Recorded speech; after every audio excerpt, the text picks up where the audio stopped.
Hi everyone, welcome to ELI, the place where you get your daily dose of inspiration for entrepreneurship. And today we have with us Mr. Tanuj Diwan, co-founder of Survey and Neurosensum. Tanuj has worked for 8 years with companies such as HCL, Accenture, and Mahindra Combiva before starting his own venture in 2018. Hi Tanuj, welcome to ELI. Hi, Priya. I'm so honored to be here. Thank you so much for inviting me. Tanuj, the honor is all mine. I would request you to introduce yourself to our audience, please. Sure. So as you already know, I'm Tanuj Diwan. So I was working for companies in IT domain in network and security for the past 8 years, and then I then some and one day an opportunity came in that do you want to become a co-founder of a company? And I said okay, let's take the risk. And here we are now. Like it's been 2.5 years now. We have been leading the company, and it's going pretty well. Even during the COVID times, it's been doing great. So that's a good thing that's happening with us. And yeah, so this is about me. So I'm currently leading the product domain and the process domain in the company. And our CEO is Rajiv Ramba, who sits out from Singapore. Yeah. Tanuj, tell us about the product you are building, Survey Sensum and Neurosensum. Are these two different companies or two different products from the same company? Okay. So now there are two companies. Before that, we started with just Neurosensum. So it was all about getting into the subconscious brain of the consumer. So what used to happen in, like, if I if currently we are talking in an interview, right?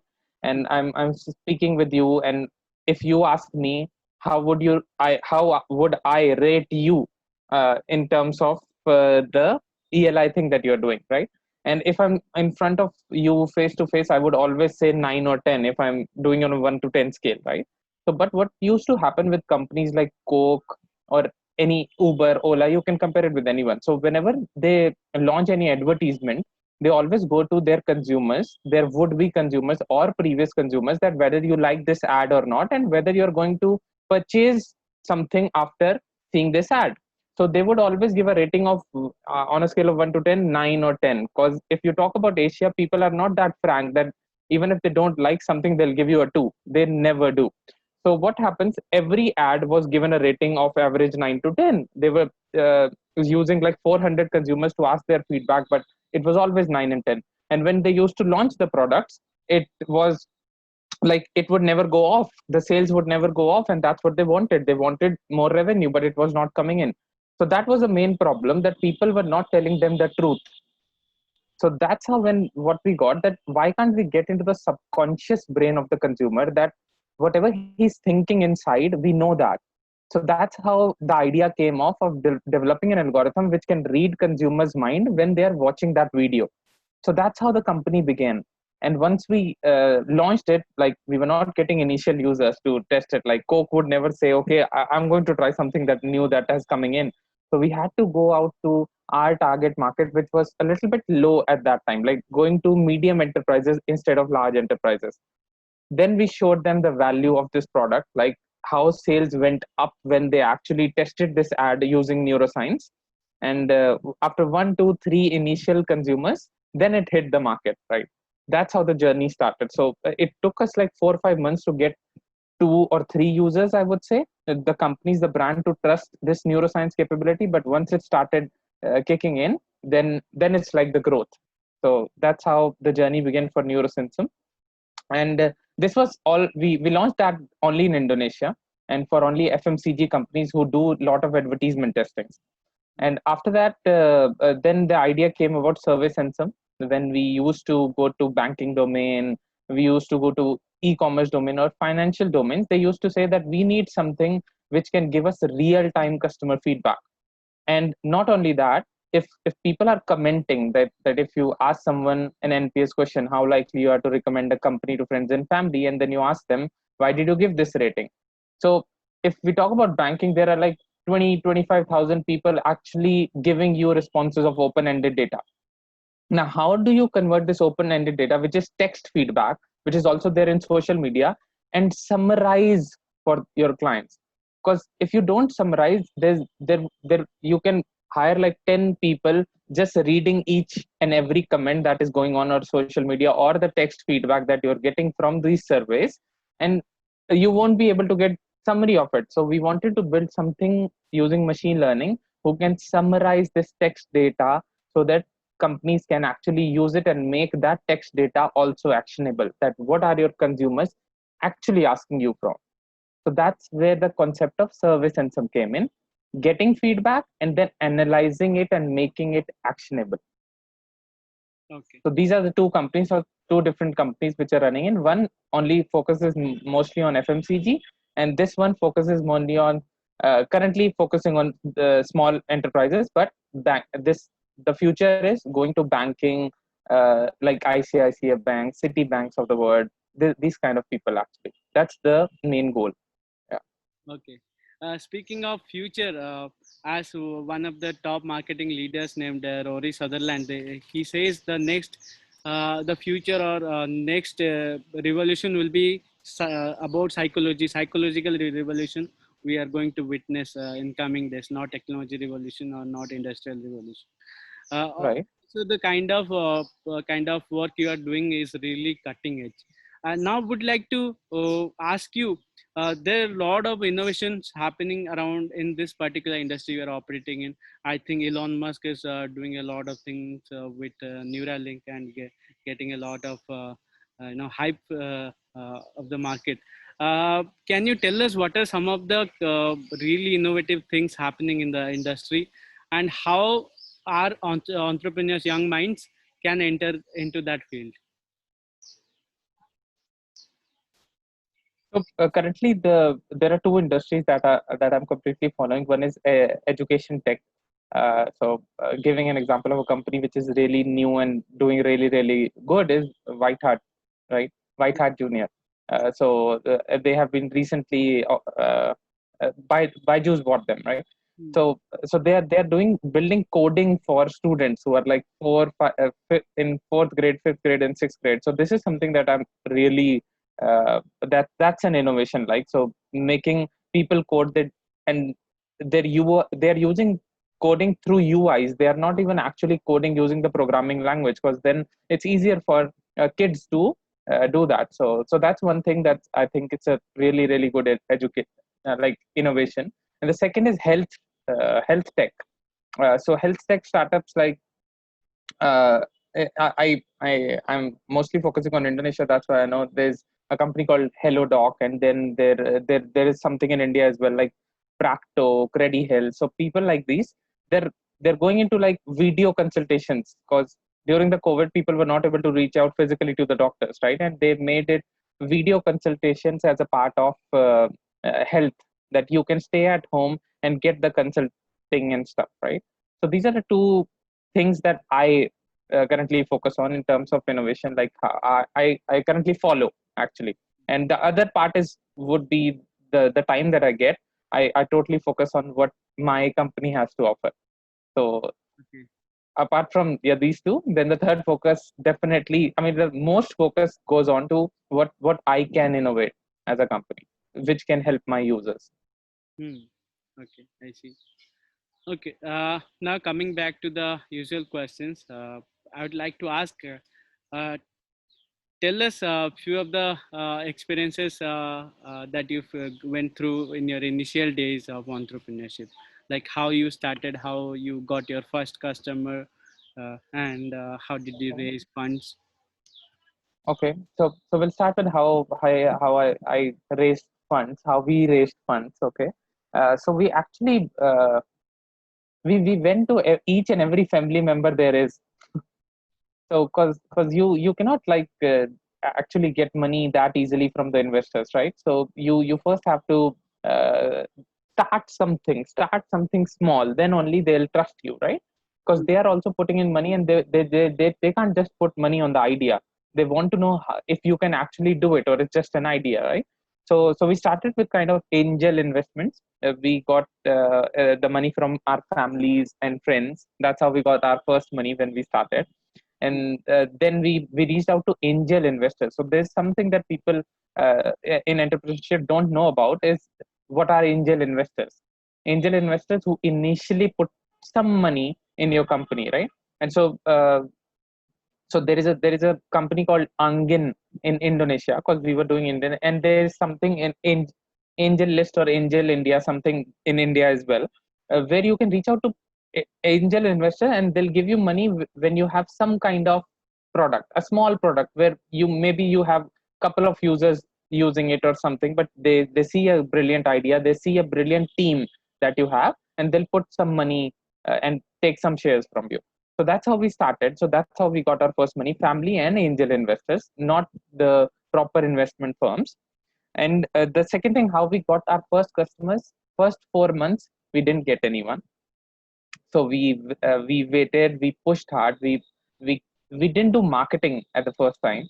So that was the biggest mistake that we did. If you don't do marketing, people won't know what your product can deliver to them, what value you can provide to them. So that's one thing that everyone, like most of the founders, miss, who actually the products fail because their product is super super awesome, but they didn't do any marketing to reach out to the potential users. That if you build a product, but if Priya doesn't know about it, and Priya is my ideal target profile, but he doesn't know about it because I haven't marketed it, I haven't reached out to him, then what's the point of making the product, right? That if you're not reaching it to the audience. So that is one thing, that main part that I'll get to the people from this video call is, make sure you do marketing as well as you are making the product. So just not focus on product, focus on marketing as well. So that's how then we started doing some marketing, and only after that we got our initial users, and they validated it. They validated the idea. They didn't give us much money at that time because we were not looking for money, we were just looking for validating our idea. Then once it went well, then we did some more marketing about these people are using it. We created testimonials from the people who actually loved it, and that helped a lot. So so that's how it did. So first 4 months, no users because no marketing. We did some marketing. We got the idea validated. We got the first users, and then we built upon it. Okay. You said your co-founder reached out to you uh, uh, while starting this venture. Uh, Right. Before that, did you ever think of becoming an entrepreneur? If you had, then what are the things you had done to become an entrepreneur? So I started. Okay. So before that, before my co-founder reached out to me, so I started something. It's called Fit Kids. You'll see a Facebook group. So it was kind of like a social initiative, but I wanted to take this uh, as a venture. So we four friends, we started together. So we wanted, because currently these days kids are always on phones, right? They don't play like we used to in our time. So if you talk about 80s kids or 90 kids, they used to play a lot. So that's what we thought about. That was the idea, that bringing them to play stuff, right? Do stuff. So we started training them. If you go to the group, you'll see pictures that how we train people. You like kids who were just 4 to 7 years old. So they take their time off the phone for at least 2 hours. So that's how we started. That was our first journey. But why we failed? We didn't do any marketing. Okay. So that was the reason we actually. But the 10 to 15 kids that we got, uh, they became so good in sports that they are following it like a dream right now. So that is a satisfaction that we have with it. But the thing that we missed was we didn't reach out to people. Okay. Tanush, tell us when your co-founder reached out to you and discussed the idea, you got convinced. What are the initial setup discussions that happen when one founder meets another, and how does two people or three people stick on to a vision for a long period of time? Okay, so first thing that so he my co-founder, he already sold a company before, so I knew him from past 10-15 years, so I knew what kind of person he is, and he knew me. So we sold a company. So he showed me the vision that this is what he's dreaming of, that he wants to make feedback and feedback and research an easier an affordable thing for every small and medium enterprise. That's what his vision started like. Okay. So I was in, and he told me about neuroscience and all. And neuroscience, the way the things that I explained to you, I think they're something that you dream of, that okay, technology is going that those places. Okay. So but I knew nothing about research. He already had a research background. So first initial days, he got me in from the vision itself, and I knew him personally. So that's why I was like, okay, just leave my job, let's go there. So I went to Indonesia, worked with him, but I had initial days I had to work as a research executive, because if I didn't know what we are building, how we are helping users, the 2 or 3 users that we got, I would never grow. So I started being as an executive, and I was working like 18 hours a day every day. So it was like this, so that I understand that he has been doing research for like 15 years, uh, uh, con- conventional research, not neuroscience. Neuroscience he was also new to, but we were also doing conventional research. So I had to become like an executive, like an analyst that starts, and 4 months when I push in like 18 hours a week, then he promoted me. So I was like working as an employee, although was a co-founder.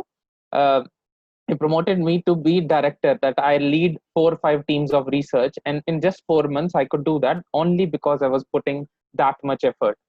So that's how it started. And like, even though we were like friends from always, me and Rajiv, but our relationship inside the company is never like that. It's not friendly. It's total like an a founder to another founder. So there are different goals. I take care of the product, he take cares of investments, marketing, webinars, and all stuff. So we divided the roles. So you cannot like mix 2 roles when you become co-founder. So there's I am good at making building products, and he is good at marketing them. So we separated ourselves, that you will take care of this and I'll take care of this. So whenever you find the co-founders, you have to make sure that your goals are separate. They are never mixed. Otherwise, there's no good use of a co-founding team. Okay. Tanuj, here is my question to you. It's a bit deep into the field you are operating in. Sure. Neuroscience or psychology as a field, it started around 1900s when Mhm. Sigmund Freud created a association of psychology and a school of thought. And since then, it has come a long way in terms of a healthcare field. But in marketing, we have not seen much of applications, uh, although there is a huge scope, and you are exploring just one of the areas in areas where psychology and marketing come together.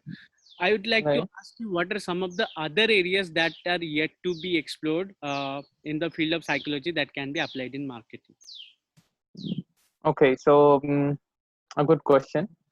So one, like, if I talk about marketing, so the one is like, as I told you, the advertisement testing one, and there's another thing called uh, packaging testing. It's all about marketing, and it's all about FMCG. What I'm telling you, because I'm more into that domain. So like, whenever Coke launches some new pack, you see someday Ranbir Kapoor is coming on that packaging, and somehow the messaging is changing every day on that packaging, right? So what we also explored and currently also exploring is, uh, if you have to, when you are as a user, you're going to pick Coke over Pepsi or Thumbs Up or whatever, right? So if there's something new, the teams have to, why they make new packaging, these companies, that you get attracted to those packs, right? And if you have Coke, Thumbs Up, and Pepsi in a single shelf there in a fridge, uh, and you go there, sometimes you won't even know, Priya, why you are buying Thumbs Up over Coke, unless you are a particular user of that only. Sometimes you don't even know why you pick something when you're going, so let's, when you go shopping and you go to a more or 24/7, you'll see yourself buying stuff that you were not even there to buy. Hmm. That happens a lot. Like, that happens with everyone, right? Hmm. We want to get just a Amul butter, but we kept on buying chocolates or something like that whenever we go out, right? So this packaging testing is also one thing. So but the problem is, in 24/7 they won't allow you to easily do research, right? That which people are picking which packs. You cannot do that. So what developed, we developed a virtual reality solution. So Hmm. it has a whole 24/7 thing inside that virtual environment. So you're just wearing your tracking glasses and you're going in, and we tell the users, okay, you have to buy something from the shelf. Hmm. So then we see that what are they actually buying and what are their eyes getting attracted towards and what they pick from that shelf.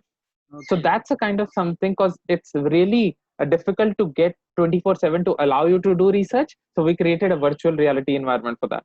And I think it's the same thing happened because in US as well, people do a lot of they paint their homes by themselves, right? And you will see that these VR solutions are there in US as well, where they teach you how to paint. So that is also something that we explored, and it worked really well.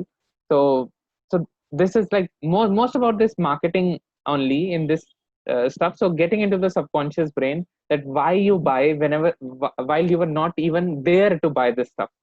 And you'll even after this interview, if you notice this, when you go to 24/7, you'll note yourself that okay, why I'm buying this. If you just ask yourself why I'm buying this, you sometimes you won't even know the answer, because that is your subconscious taking that place. So Exactly. that is where we want to get into. And I Hmm. think there's huge scope in this, huge scope. Yeah. Absolutely. So true. Yeah. Anyway, let's get back to the regular questions. I'd Sure. like to ask you, what is your vision with Neurosensum and Servasensum? You and your co-founder, where do you envision yourself to reach in another 10 years time, 20 years time? So our product vision is making every feedback from customers or employee actionable for the companies. That's our mission. That's our vision. We want to make sure that in one platform, user comes in, they get their all feedback collated, like a chatbot conversation, even if it's a social media conversation, even if it's a survey feedback. Hmm. You get everything in one platform. You make customer centric decisions from one platform only. That's our vision, like to build a platform that can become this way and help as many, starting with like first 4 5 years we will go mostly to uh, business to business enterprises, small and medium enterprises, B2B SaaS companies, and then slowly and slowly we'll move to the larger enterprises. That's our vision, like if you talk about the target users. Okay. Tanush, tell us some of the challenges you have faced along the way while building and growing these ventures.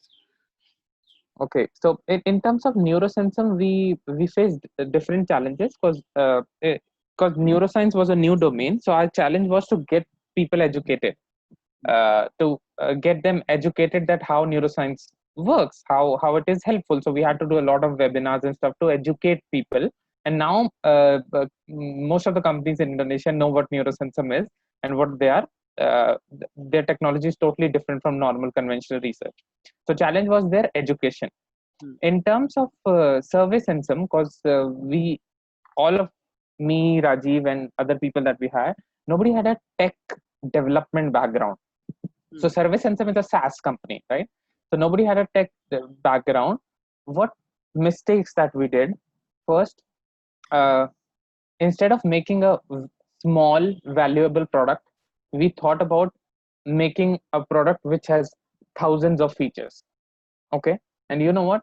After 9 months, when we tried to launch it, we didn't do any marketing in those 9 months. When we tried to launch it, we actually failed.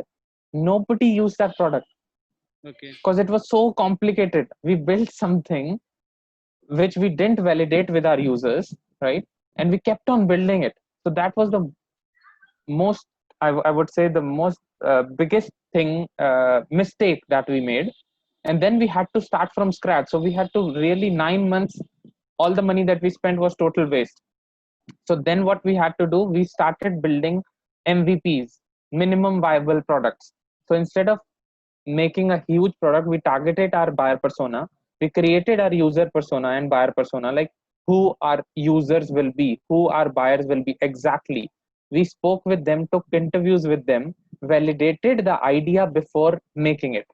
Okay. And then it took 3 months to launch a small viable product, but people started actually using it because it was simple to use, and we launched early and we got feedback early.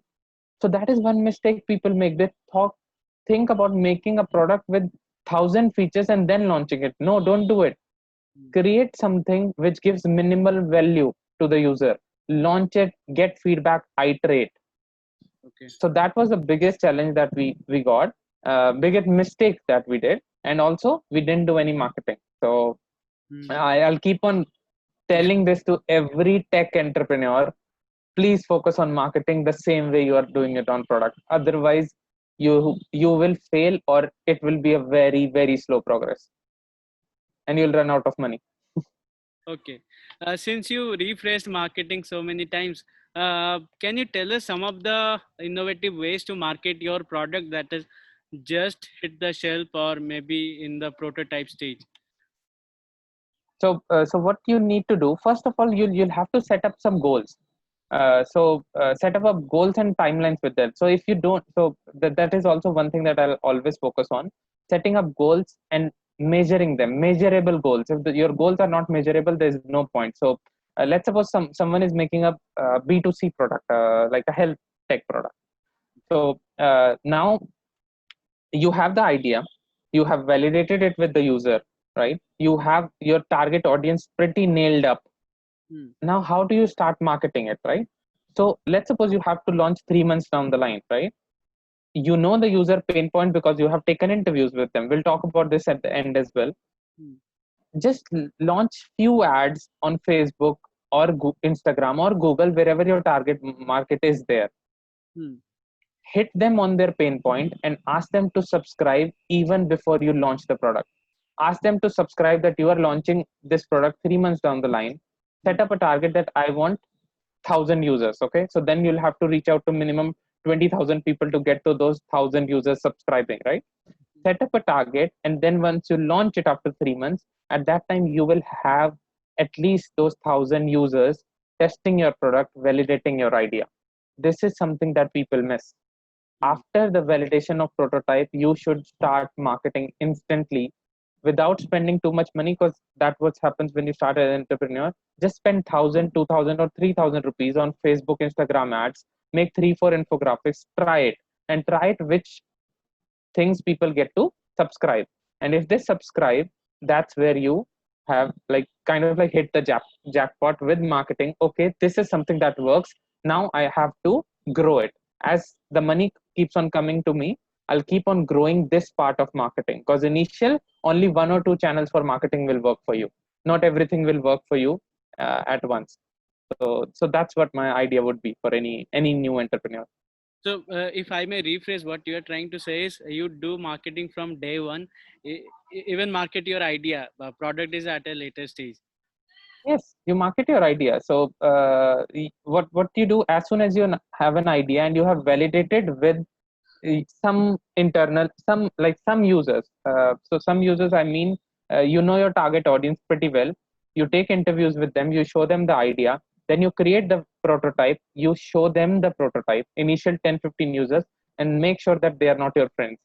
Otherwise they'll say it's a good one. It should be an actual user who's going to use it in the later term.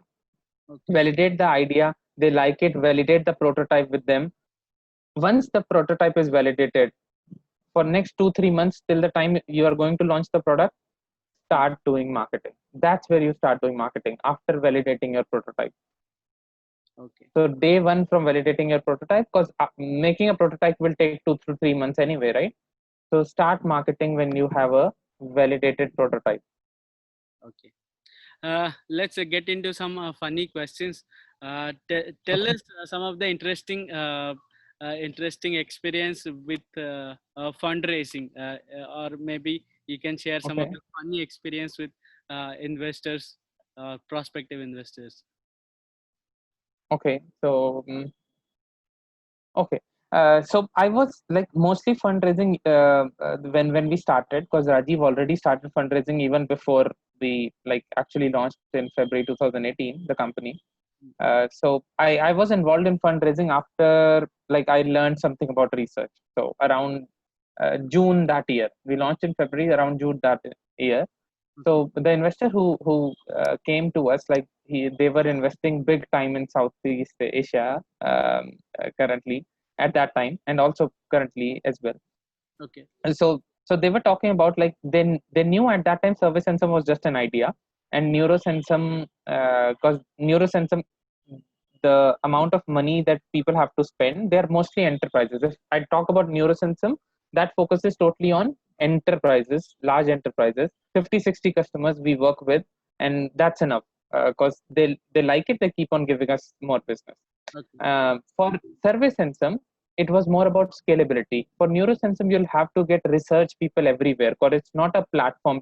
It's a technology that you use to get into the subconscious brain, but it's not a SaaS platform, so it's not scalable. Hmm. So when they asked me an honest question, and that time, like, it was my second or third time going to an investor, they asked me an honest question. Okay, I know Neurosensum is getting you more business, and Service Sensum is just an idea. Tell me an honest answer. What company do you think, Neurosensum, Service Sensum, is more scalable? So investors always want to know what is more scalable, right? And what people generally do is, like, try to give a diplomatic answer. And I was like, I was pretty honest, and I said, definitely Service Sensum is more scalable because it's a SaaS company, and we can reach out to so many people. With only having 25 people in the tech team, we still reach out to millions of people using Service Sensum.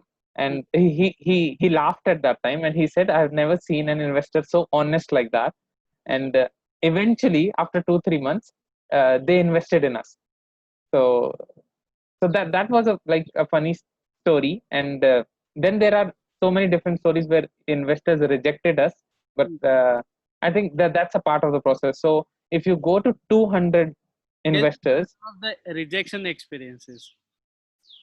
so if we talk about rejection experiences, like, it happens with everyone. So once you start, you have a crappy presentation. Once you first start, you go there, you're not even able to explain them in quick words what your company does. So they keep on asking, okay, explain to me in 30 seconds what your company does, and I was not able to. And it happened a lot of time, and they actually rejected us. So you have to make sure that you are able to explain to them in 30 seconds what your company does. So currently I can do it in 10 seconds, but at that time I was not able to do it in even 30 seconds. So got rejection. So I would say to any new entrepreneur, you'll get 95 rejections out of 100. But don't worry about that. Those rejections will make you will help you make your presentation in that way that you can get to those 5 investors who are actually going to invest in you. So rejection is a really, really good thing that happens here. Okay. Diving deep into it, my experience with founders, what I have found it is in US and Western markets, and in India and Eastern markets, there is a core difference in investor fraternity. In US, Right. investors will look at the uniqueness of the product or the offering you have, but in India or in Eastern markets, they'll look at the similarity or the validation of the idea you are pitching in. For example, if you are building another Ola or another Oyo, investors would be more interested in India, but in US, they'll be not interested because the product is already done and dusted. So any experience or any thought on that? Would you like to I comment? think mm, there's a difference. So what I have not found this to be true, actually. Like, it didn't happen with me, but maybe it might have happened with some founders. So I don't know about that. So what usually happens here, if we talk about in the Southeast Asia, uh, investors are looking for more of user acquisitions. Okay. User acquisition in the sense, because if we talk about India, Indonesia, or Southeast Asia, there are lots and lots of people here, right? They won't give you much money, but they give you user acquisition. So here, whenever we talk to investors, there are some investors who are interested in Southeast Asia only because of the level of growth that you can get here, because there are so many people here. Okay, and in terms of US, they are looking for not just acquisition, they're also looking for how much money you can make. So that's the one difference that we found. One is in India, Indonesia, there always will be about user acquisition. If you have more users who are paid users, even though they're paying you very, very less, and your cost of acquisition is more, but there are users, active users of your brand, then they'll be more happy in investing in you. And if we talk about US, they'll be more happy when you can actually make money as well, not just active users. So there's one difference that I found, but I think other founders in different domains might have found something which you are telling us about. Okay. Uh, But it didn't happen with us. Yeah. okay. Tanush, tell us some of the interesting lessons you have learned as an entrepreneur. Hmm. You interesting lessons. Okay, if you don't have a habit of reading, or if you don't have a habit of listening to podcasts or something, you'll there is very like only 1% chance that you'll actually succeed.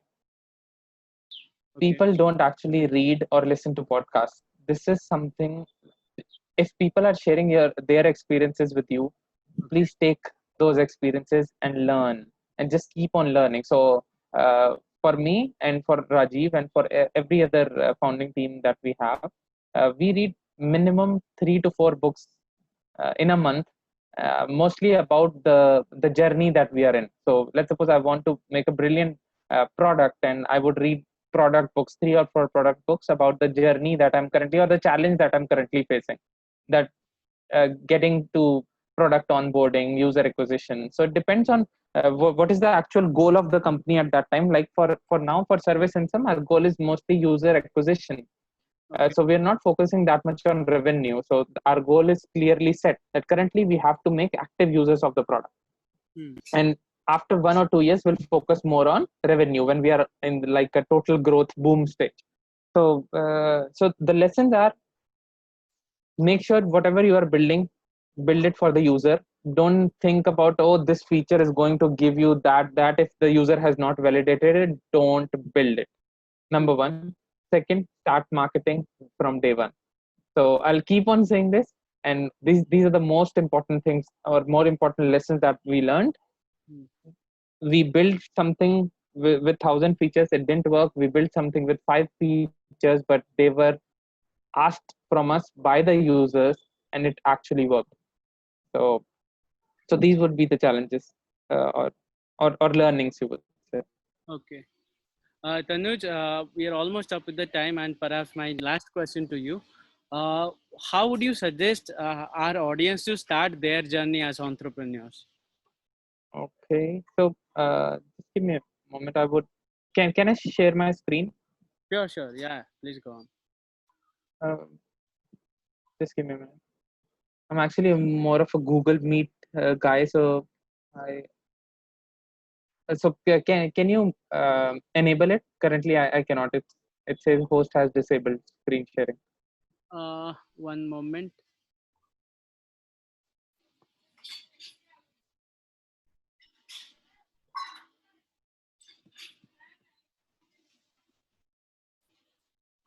I think I cannot do it at the moment. I have. Now I can. Now I can.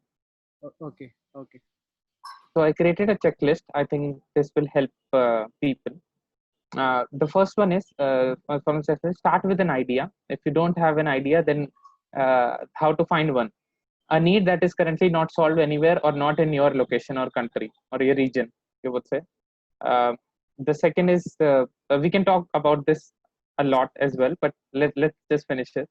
Hmm. Identify the target user, plus create your user persona. Why? No point of developing something if you don't know the user and what value you can provide to them.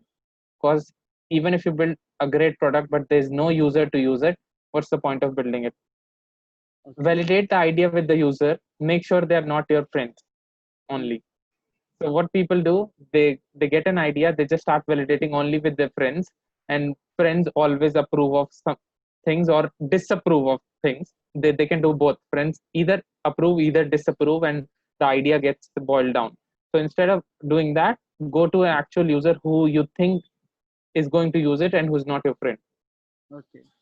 And it would be best if you can create a prototype as well and validate that if it's a product. uh, Try to find friends or colleagues who believe in your idea. If you still can't, you can't find co-founders, go solo. Don't be afraid. uh, Request friends or family to loan you some initial money, because you'll definitely need it, and it's India, so you'll definitely need it. uh, Set strict goals which can be measured with timelines. If there are no goals, then there's no point of doing anything. Hmm. So for example, if you're a new person, uh, you're building a B2C brand, acquiring or subscribing first 100 to 1000 users before launch, depending on B2B. If you don't set goals, so this is a goal: 1000 users I want to acquire, or get 1000 users to subscribe to my app even before the launch. So that's a goal, right? So set goals in your journey. Hmm. After acquiring them, how many users acquisition that you want now, how many signups that you want now on a monthly or a quarterly basis. So set goals and measure them with timeline. Okay. Hire a digital marketing freelancer, because you cannot afford the money, then hire them. If you can have a full-time guy, then it's absolutely brilliant, but if you cannot, just hire a digital marketing freelancer, tell them about the goal, and also check while hiring if they have achieved these goals somewhere else. But not just achieved, how did they achieve it? Get to know deep dive while hiring that person. Okay. Get initial subscriber before product launch. We already talked about how you can do that is run small ads, experiment with small ads, spend 1000 2000 rupees on Instagram for, speak with them why, and when, while you are making these ads, make sure that you're hitting the pain point that you identified here, because you are solving a pain point or a need, right? Hmm. Identify so that you know which ad works for you. You create 2 or 3 creatives and see which one works. Okay. Then once they subscribe, ask them why they did, because they'll it will get you more ideas about marketing, that Hmm. why did they subscribe at the first place. Then side by side, start connecting with investors on LinkedIn. Look for angel investors, start connecting with them, pitch them your idea. Slowly and slowly start doing this. Register for startup events. If they're free, then brilliant. If they are paid, if you can afford, then do it. Or find an incubator program. Okay. There we found an incubator program, it helped really really well. We found 2 in Indonesia and we did that. Hmm. The last is read as many books as you can for your journey, and start with these 5. Hmm. If, Lean startup. okay, if I Yeah. may rephrase the book part, I think there are multiple people who don't prefer reading book, but they watch videos instead, or maybe they watch movies also. So I think Right. my thought on that would be, read books or listen to podcasts, which you mentioned, as well as you know con- consume a lot of content and different ideas. In fact, diverse ideas. It can be from any field, not from the startup world, be it from psychology, be it um, from healthcare, from anywhere. But I think nature has to offer a lot of lessons, and you can get from just any source. Right. Yeah, true idea. Some people like reading books. I'm a book lover. Some people like listening to podcasts. My CTO likes listening to podcasts a lot, and he doesn't read books that often. uh, Attending webinars, videos, whatever things get you good content. And if there's something that can help you in your journey, do read them. Do read about a lot of other stuff like you mentioned, but also read about stuff which will help you in your journey. And starting with lean startup and 0 to 1 will help you how an initial life of a founder is like. So these are just for, because you asked about entrepreneurial journey checklist. So that's why I mentioned these 2 3 books which will help you for your entrepreneur journey. So start with these 2, and you'll get to know a bit about them. Yeah. So this is my checklist. If you can take a snapshot, use it, make sure that every step of this, you can add more steps if you want, but these are like basic steps that you'll have to take care of. Perfect. I myself have taken a snapshot. I'll share with the audience. Okay. Okay, so coming to perhaps the end of the session, Any final message before we end the session? Sure. So there's one thing in India that happens a lot. It's about parents supporting us, right? They're always worried that, oh, you'll join a startup, you'll create a startup or things like this. They're always worried.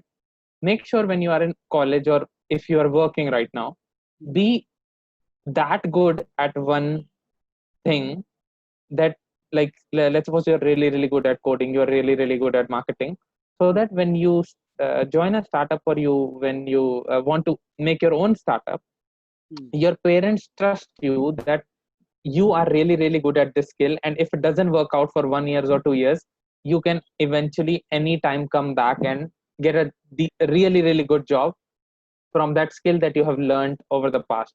In college, focus on coding if you want to, focus on marketing if you want to, focus on finance if you want to, whatever. Just become so good at one skill that will help in your startup journey as well. And also, if somehow your startup doesn't work somehow, then you always have an option to go back, so your parents trust you. In US, it's not like that. Your parents totally trust you, right? They want you to take risks, but in India this is a problem. So for that, make sure you are really good at one skill, so that your parents trust you when you start. And the second thing I would say, if you want to become an entrepreneur, if you're in college, do an internship only in a startup which has 25 to 30 people. If you are already 6-7 years experience, go join a startup today. Okay. Work there, understand everything, how it works, and the challenges and the hard work there is. Yeah. Okay, why 25 to 30 people? Because they are in the state. You want to become an entrepreneur, you'll have to start. You cannot join a company which has 200 people and then learn. You have to be there when there is an initial stage, because that's how you will learn how entrepreneurship works. That a founder will be working on product marketing, finance, accounting, like everything. You'll see day and night how much hard work that they will have to do, and you get inspired from them. After there are like 200 people, you will never get a seat to sit with the founder, right? So if you don't know their journey, how will you create your own? Okay. So that's why. I agree to this. That's why a small team. And I personally have worked for small startups throughout my career, and I can relate to what Right. as well. It is very important Okay. for a founder or for everybody who wants to do something in life to work in startup. This, especially those ones who are small and just starting out. On that note, I'll close this session, and would like to thank you a lot for taking out time and joining this session, Tanuj, and our best wishes for. Okay. And it was really honored to be here, and best wishes to you, Priya. And you are doing such a lovely initiative. I think if we get more entrepreneurs from India, who knows when we can actually beat US in making startups. I think we are very close now, and if we get to this whole journey and somehow our parents start trusting us, there will be more entrepreneurs in the future. Viewers, you can follow and connect with Tanuj on LinkedIn by searching for Tanuj Diwan. He will help you a lot in building your venture as well. Also, do visit their website by typing servicensum.com. So, whom do you want to have here at ELI for next episode? Do let me know in comments. Stay tuned to ELI.